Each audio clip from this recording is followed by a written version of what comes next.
Merci, Madame la Présidente. Bonsoir, Madame la Sénatrice. Je vous remercie d'abord de votre présence avec nous aujourd'hui. C'est très intéressant d'écouter votre propos. Très troublant aussi, très honnêtement. Moi, je vous écoute depuis 15-20 minutes. Avec tout ce que vous nous avez partagé comme information, avec ce que vous avez nommé aussi le consensus social, comment vous expliquez-vous la résistance du législateur canadien devant votre projet de loi? Qu'est-ce qui Alors, explique écoutez, qu'on n'aille pas de l'avant?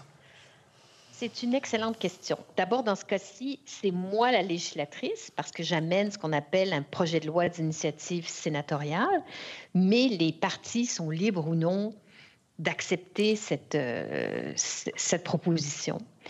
Et ce qui m'a beaucoup troublée, c'est que du côté du gouvernement libéral actuel, c'est là que j'ai eu le plus d'opposition et qui ont changé au gré des mois.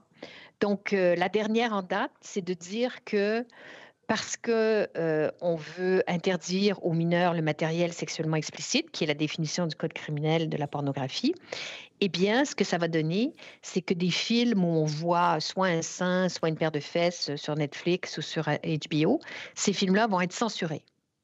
Donc, c'est de prendre ce projet de loi qui est vraiment ciblé, avec une expression connue, matériel sexuellement explicite, et de dire que ça sera de la censure et que tout ce qui montre un peu de chair sera censuré. Alors, c'est tellement gros que, comment dire, enfin, ça a été démonté par des experts de la question qui ont dit, ben voyons donc. Alors, donc ça, c'est une raison. Une autre, c'est évidemment dans les questions sérieuses que vous posez, ça va être très dangereux pour les clients. Ils vont devoir donner leurs informations personnelles à des sites euh, qui ont une mauvaise réputation. Ça, c'est le premier ministre Trudeau qui a dit ça. Ben, je regrette, mais plein de pays commencent à le faire, ont passé des lois avec la réglementation. Il n'y a aucune raison que ça soit mal fait. Ça dépend essentiellement de la mise en vigueur de la loi.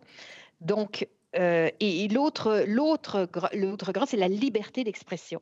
Ben, quand même, est-ce que vraiment c'est une atteinte majeure à la liberté d'expression que de demander à quelqu'un pendant 30 secondes, une minute, un peu comme vous faites quand vous faites des vérifications pour avoir accès à des informations bancaires ou quoi que ce soit, de quelle façon c'est une atteinte à la liberté d'expression?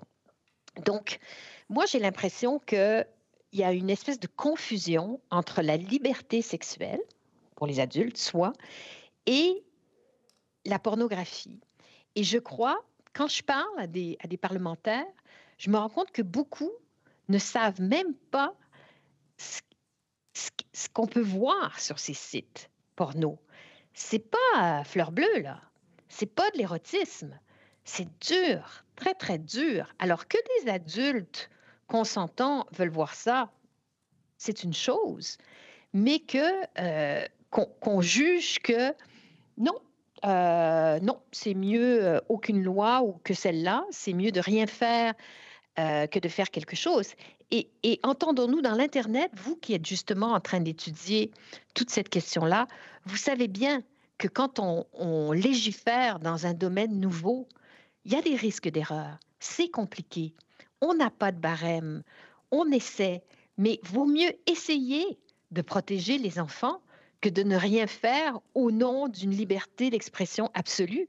Quand je vous dis que la Cour suprême est en train de se pencher là-dessus aux États-Unis, c'est que cette crise-là est rendue assez grave. Alors donc, oui, euh, comme gouvernement, il y a une décision de ne pas appuyer ce projet de loi. Il y a certains libéraux qui ont choisi de ne pas respecter cette règle, ont voté pour en deuxième lecture.